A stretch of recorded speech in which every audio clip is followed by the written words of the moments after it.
Gundam Reincarnation capítulo 137.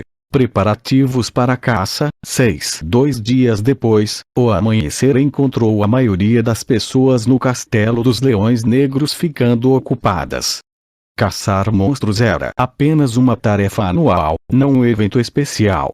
No entanto, esta caçada era bastante diferente das anteriores.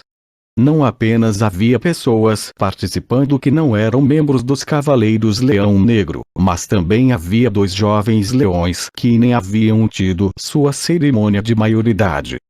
O Conselho dos Anciãos ficará na Rochedo Vermelho. Genos visitou Eugênie antes do raiar do dia para contar a ele sobre a caçada. É inédito para o Conselho dos Anciãos deixar o castelo durante a caça à besta demoníaca. O Conselho dos Anciãos nunca esteve envolvido na caçada, pelo menos, não depois que me juntei aos Cavaleiros Leão Negro. Mas eles não vão correr e caçar bestas demoníacas, certo? Você está certo. Genos assentiu e apontou para um mapa que trouxera. Ao contrário da caçada do ano passado, esta caçada também serve como um teste para os jovens leões. As montanhas Uclas eram vastas, mas os habitats de bestas demoníacas em toda a cordilheira eram completamente restritos. Isso era natural. Assim como Ciel havia dito, bestas demoníacas não eram como monstros comuns. A origem dos monstros havia sido explicada pelos magos há muito tempo, mas ainda era um tópico regular de conversa. Os monstros eram originalmente animais normais que foram afetados por mana e acabaram sofrendo mutações. Não era difícil descobrir qual monstro estava relacionado a qual animal. Em outras palavras, um cachorro de estimação, um lobo selvagem e um monstro lobo não eram tão diferentes na natureza. Também se aplicava a monstros do tipo humano, orcs, goblins, ogros e trolls. Embora países como o Império Sagrado nunca admitissem isso, a Sociedade Mágica de Aroth afirmou que humanos e monstros do tipo humano tinham os mesmos ancestrais. Ainda assim, a Sociedade Mágica consistia apenas em algumas milhares de pessoas. Talvez o número de pessoas que acreditava nisso não fosse o problema. Em vez disso, havia um problema mais profundo que precisava ser resolvido. Quem simplesmente concordaria quando soubesse que orcs e goblins eram parentes dos humanos? Bestas demoníacas, ao contrário dos monstros, não tinham conexão com nenhum animal ou humano. Alguns pareciam animais, monstros ou humanos, mas sua natureza era essencialmente diferente. Ou seja, as bestas demoníacas nasceram da energia demoníaca. Não era possível cruzar uma besta demoníaca com qualquer outra coisa. Em outras palavras, apenas bestas demoníacas poderiam dar à luz outras bestas demoníacas. Seu nascimento sinistro dava a elas um poder feroz, e seu poder era incomparável aos monstros em termos de quantidade e qualidade. O poder parecia magia, mas bestas demoníacas não exigiam fórmulas mágicas. Como se fossem fórmulas mágicas, eles usavam seus poderes para realizar ataques mágicos. O habitat das bestas demoníacas começa além do Rochedo Vermelho. Quanto mais você entrar na floresta, mais demônios aparecerão. Eles também ficarão mais fortes à medida que você entrar. Embora um teste deva ser rigoroso, não podemos simplesmente deixar os jovens morrerem. Enquanto falava, Genos pegou uma caneta e desenhou círculos aqui e ali no mapa. Logo após esta caçada ser planejada, os cavaleiros da 6ª Divisão viraram uma noite inteira para liberar os olhos. Olhos mágicos transmitiriam imagens do que estava acontecendo na floresta para o posto imediatamente. Todos os capitães, inclusive eu, receberam ordens do posto. Vamos pavimentar o caminho para os jovens leões, para que eles não encontrem nenhum perigo além de suas habilidades. E quanto aos Cavaleiros Leão Negro comuns? Eugênie perguntou enquanto inclinava a cabeça. Eles vão caçar da mesma forma que fazem todos os anos. Afinal, esta é uma atividade anual normal para eles. A única diferença nesta caçada é que há convidados especiais e um método de caça mais problemático. Continuando com sua explicação, Genos moveu sua caneta. Os cavaleiros Leão Negro vão para o centro da floresta pelo caminho mais curto. Não vamos lidar com as bestas menores. Os que vamos lidar primeiro são os monstros que bloqueiam nosso caminho de propósito. Você sabe o que é uma caverna demoníaca, irmão mais velho? Sei. Eugênio assentiu. Ele aprendeu sobre isso em Arotou na casa principal. Genos não quis saber porque Eugênio sabia e quanto ele sabia. Uma caverna demoníaca é o ninho de uma besta demoníaca. Mais precisamente, é uma fonte que gera energia demoníaca, resultando em bestas demoníacas que ficam na área próxima. O que mais tem naquele lugar? Eugênio perguntou, olhando para o mapa. Embora tenha ouvido falar sobre bestas demoníacas sendo soltas na floresta, poderia dizer o quão grande era a área quando olhou para o mapa. O que vocês usaram para controlar tantos monstros, pedras sinistras? Relíquias amaldiçoadas. Ou enlouqueceram e desenharam um círculo de magia negra. Pedras mágicas eram basicamente pedaços de mana solidificada. Elas geralmente eram encontradas dentro de monstros ou lugares onde a mana estagnava. As pedras sinistras eram semelhantes às pedras mágicas, pois eram pedaços de energia demoníaca. Assim como as pedras mágicas eram usadas para treinamento de mana, as pedras sinistras eram usadas quando os magos negros se cultivavam. As relíquias amaldiçoadas eram diferentes das pedras sinistras, pois eram itens intencionalmente imbuídos de abundante energia demoníaca. Uma relíquia amaldiçoada de classe baixa não valia muito, mas uma relíquia amaldiçoada de classe alta gerava energia demoníaca por conta própria. Coisas que poderiam ser classificadas como relíquias amaldiçoadas de alta classe eram o cajado do encarceramento, a Bloodmere de Belial ou as armas do Rei Demônio, como a lança demoníaca, Luentus ou o martelo de aniquilação, de Goliath. O raio do habitat dessas bestas demoníacas é ridículo. Eugênio olhou para o mapa com os olhos semicerrados. Ele teria entendido se este lugar fosse Elmut, mas era ao sul de Kiel. Além disso, a floresta estava em uma cordilheira tão ativa e, ainda assim, o habitat das bestas demoníacas era tão amplo. Usamos todos os três. Genos respondeu à pergunta de Eugênio com um sorriso amargo. Usando relíquias amaldiçoadas e pedras sinistras como catalisadores, esculpimos um círculo de magia negra nas profundezas de uma caverna demoníaca. Esta caça é para controlar a população das bestas demoníacas, mas também para administrar o círculo mágico no centro da floresta. Perigoso. A palavra passou por sua cabeça, mas Eugênio não disse nada. Este era o Castelo dos Leões Negros. Uma das melhores ordens de cavaleiros do continente vivia ali. Na chance de que a sobrecarga mágica ocorra, resultando em um grande influxo de energia demoníaca, os habitantes do Castelo dos Leões Negros eram mais do que capazes de controlar o caos antes que ocorresse uma invasão de bestas demoníacas. O mundo realmente mudou, pensou Eugênio. Ele estalou a língua e recostou-se na cadeira. A razão pela qual as bestas demoníacas estavam à solta na floresta do Castelo dos Leões Negros era que elas eram usadas para treinar cavaleiros. Teria sido absolutamente inaceitável na vida passada de Eugênio. No entanto, 300 anos depois, deixou de ser errado, ou mesmo incomum. Na verdade, outras ordens de cavaleiros famosas frequentemente treinavam seus membros usando bestas demoníacas também. Esse tipo de treinamento ajudava os cavaleiros a se prepararem para o combate real, e não era grande coisa se os cavaleiros matassem as bestas. Pelo que ouvi, algumas tribos em Samara alimentam bestas demoníacas. Além disso, os demônios também eram vendidos como escravos na rua Bolero em Arot. Sempre que Eugênio via tal realidade, ele não podia deixar de sentir uma sensação de incompatibilidade. Este era um desses momentos. Então vamos usar um bracelete?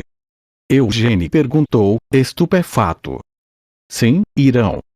Toda vez que a gente pegar uma besta demoníaca, vai ficar registrado no bracelete e o pessoal do posto vai checar. Já existe uma aposta entre os cavaleiros. Genos respondeu enquanto dava de ombros. A aposta é sobre quem vai pegar mais bestas demoníacas. Sem surpresa, a maioria das pessoas apostou em você, irmão mais velho. Alguns também apostaram em Hector.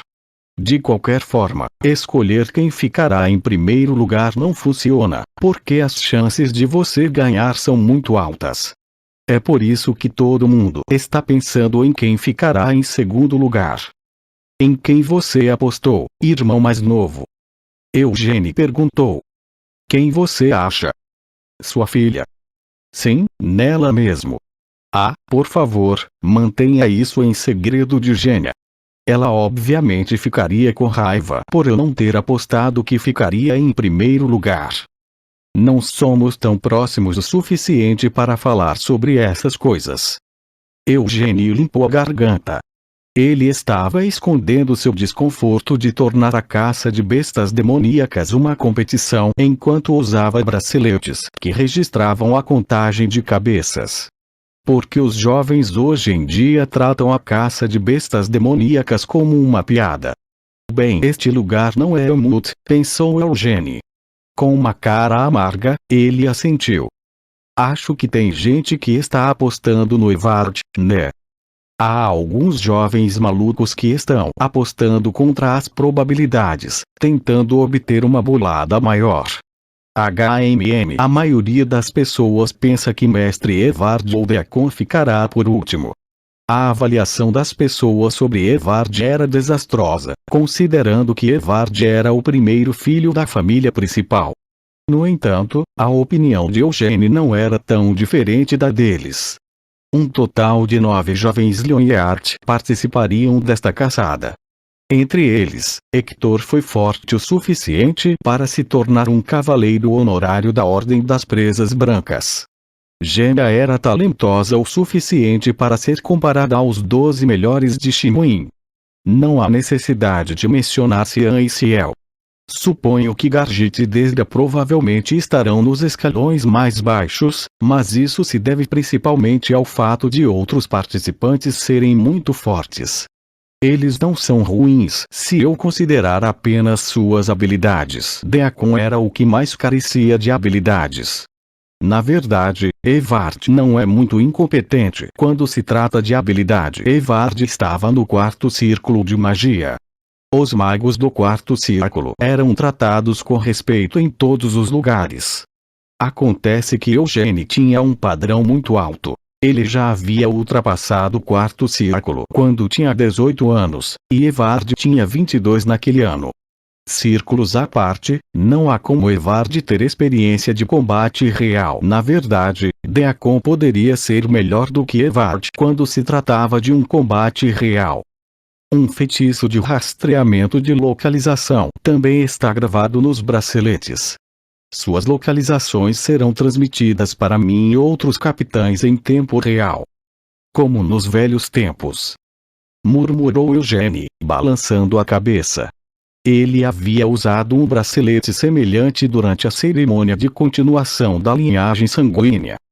Não vou ficar longe de você, irmão mais velho. Se algum perigo aparecer em seu caminho, intervirei imediatamente. Genos parou de falar por um momento e balançou a cabeça. Embora eu realmente não consiga imaginar o chefe do conselho, não, qualquer um tentando assassiná-lo nessas circunstâncias. Talvez seja mais fácil me assassinar justamente por causa dessas circunstâncias. Respondeu Eugênio, rindo. Eles sabem minha localização exata o tempo todo durante este jogo de caça. Dessa perspectiva, era de fato o momento perfeito para assassinar Eugênio. Um jogo, Genos murmurou com um sorriso amargo. Ele certamente também pensou que esta caçada tinha mais componentes de jogo do que as anteriores. Talvez se eles estiverem confiantes em suas habilidades, pensou Genos. Eugênio poderia ser assassinado a qualquer momento, e ele estava pisando no terreno de uma pessoa que poderia estar por trás da tentativa de assassinato anterior. No entanto, estava imperturbável. Genos já havia sentido isso antes, mas ele realmente não conseguia acreditar que Eugênio era um homem de 20 anos, basicamente alguém que acabou de se tornar um adulto. Ele sentiu isso ainda mais quando Eugênio estava na mesma sala com os de sua idade. Eles estão nervosos, pensou Genos. As pessoas já haviam terminado de construir as instalações necessárias para fazer o Rochedo Vermelho funcionar como um posto. Genos olhou para frente com os olhos semicerrados. Incluindo Eugênio, 9 pessoas ficaram na fila. Com braceletes brancos no braço esquerdo, eles olhavam para a floresta à sua frente, que a luz do sol ainda não havia alcançado. Não tenham muito medo. Doines, o chefe do Conselho dos Anciãos, falou com um sorriso. Elas são chamadas de bestas demoníacas, mas para todos os efeitos, são apenas monstros um pouco mais irritantes. Se você é um verdadeiro Lionheart, não deve temer meras bestas demoníacas, já que nosso ancestral é o grande Vermouth Lionheart. Enquanto Doines falava relaxadamente, os ombros de Deacon estavam visivelmente caídos.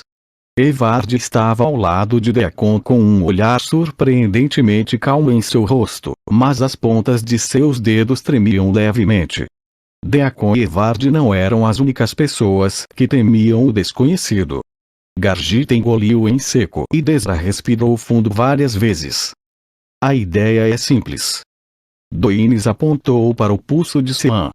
Cian estava tentando manter a compostura, mas como estava sendo apontado inesperadamente, se encolheu de surpresa. Acho que as pessoas que estão na minha frente definitivamente liderarão a próxima geração do clã Lionheart. Já que esses jovens promissores estão reunidos aqui hoje, não seria mais divertido misturar competição e jogo, se vamos fazer de qualquer maneira? Doines fixou os olhos em Cian. Cian apenas interpretou como Doines prestando atenção extra ao próximo patriarca. Estou contando isso a vocês de antemão, mas não há recompensa. Doines riu como se estivesse brincando. Estou falando sério. Não importa quantos monstros matem, não temos objetos de valor que possamos lhes dar como recompensa. Acho que não importa, já que fazemos essa caça anualmente em primeiro lugar e vocês estão participando voluntariamente, certo? Não quero recompensa alguma. Respondeu Genia. Ela e Hector não mostravam nenhum sinal de nervosismo. Só quero provar o quanto melhorei. É por isso que estou participando da caçada. Genia falou enquanto olhava descaradamente para Eugênio. Você quer honra. Essa também é uma boa motivação. Doines assentiu, sorrindo. Honra. Quando Evard ouviu essa palavra, seus olhos brilharam. As pontas de seus dedos não tremiam mais. Bem. Doines deu um passo para o lado. Não precisamos de um se prepare, vá, certo? O caminho para a floresta já está aberto. Se vocês forem um pouco mais longe, encontrarão presas famintas. Só estou dizendo isso por preocupação, mas tomem cuidado, para não se tornarem uma presa. Não havia regras nesta caçada. Se os participantes quisessem competir, poderiam competir. Também podiam formar um grupo se não quisessem competir. Foram até autorizados a não entrar se não quisessem. Vem comigo. Hector ofereceu. No entanto, Genia recusou friamente. Sem chance. Ela avançou, mas então parou e se virou para Eugênio. Eu não vou perder. Ela deixou escapar as mesmas palavras de antes, então saltou para a floresta. Hector riu secamente enquanto observava Genia se afastar. Então, alguém quer vir comigo? Eu vou sozinho, mas gostaria que alguém me acompanhasse. Não quero me sentir sozinho. Deacon foi quem reagiu à oferta de Hector. Depois de olhar em volta hesitantemente, ele se aproximou de Hector. No entanto, os dois foram os únicos a formar uma equipe. Outros não tinham intenção de fazê-lo. Assim como Gênia havia dito, todos queriam se provar nesta caçada. Sua paixão jovem os levou a dar um passo à frente. Você vai ficar bem? Cian perguntou a Evard. Parece que esta caçada será difícil para você, considerando sua habilidade. Obrigado por se preocupar comigo. Evard respondeu, radiante. Eu ficarei bem. A floresta é definitivamente perigosa, mas não vai ameaçar minha vida. Evard olhou para o chefe, mas Doines permaneceu quieto, apenas com um leve sorriso no rosto. Além disso, essa caçada é como a cerimônia de maioridade que eu não tive, então não posso receber sua ajuda, irmão. Eu tenho que fazer isso sozinho. Havia firme determinação nos sussurros de Evard. Cian parecia um tanto confuso. Parecia que ele não esperava que Evard dissesse tal coisa. Tudo vai ficar bem, pensou Cian enquanto olhava para trás. Além dos capitães, os Cavaleiros Leão Negro já estavam na floresta. O capitão da terceira divisão estava na propriedade principal, então apenas 5 capitães estavam atualmente no Castelo dos Leões Negros. Entre esses 5, o capitão da sexta divisão ficaria no cargo para administrar a transmissão mágica. Ainda assim, 4 capitães iriam supervisionar essa caçada recebendo sinais desses braceletes, para que não houvesse mortes. Agora não é hora de se preocupar com os outros, Cian pensou sombriamente. Cian podia ver Eugênio apenas parado ali, relaxado. Ele ainda nem tinha ido para a floresta. Embora não precisasse, Hector decidiu carregar um fardo. Cian tinha muito em jogo nesta caçada. O patriarca sempre tinha que ser cuidadoso ao fazer suas ações. Provar o quanto melhorou. Ela foi tão condescendente, balbuciando isso. E o que disse? Ela não vai perder. Deveria ter dito essas coisas para mim, não para Eugênio. Cian cerrou os dentes e marchou para frente. Eu tenho algo para te dizer. Ciel baixou a voz enquanto se inclinava contra Eugênio. Ela também não tinha saído ainda. Na verdade, eu não ia contar, mas me incomodou não contar quando contei a Cian. Essa não era a única razão. Ciel esperou que Eugênio caísse em si e pedisse que ela se juntasse a ele antes de partirem para a floresta. Você nunca vai pedir minha companhia, Ciel pensou. Ela teve certeza quando viu a expressão no rosto de Eugênio. Aquele idiota irritante nunca perguntaria a ela algo assim. Ouça com atenção. Estou lhe contando isso porque estou preocupada com você. Se você entrar sem, haverá caroços atordoantes. Eugênia interrompeu com indiferença. Haverá caroços atordoantes, estou errado. Não, você está certo, achei que dividiam os setores manualmente. Bem, certamente facilitaria o trabalho deles se eles soltassem caroços atordoantes na floresta. Eugênia resmungou enquanto caminhava em direção à escuridão da floresta. Caroços atordoantes eram um tipo de besta demoníaca. Cobertos pela escuridão, eles rastejavam pelos caminhos da floresta, fazendo com que a visão de suas presas se embaraçasse e seus sentidos falhassem. Depois de tirar os sentidos da presa, o caroço atordoante fazia com que ela perdesse força ao fazê-la vagar pela floresta. Então, eles abririam a boca no escuro e levariam a presa despretensiosa para dentro. Como você sabia? Ciel perguntou enquanto seguia Eugênio. Eugênio bufou. Reconheço quando o vejo. Havia várias inconsistências que havia notado.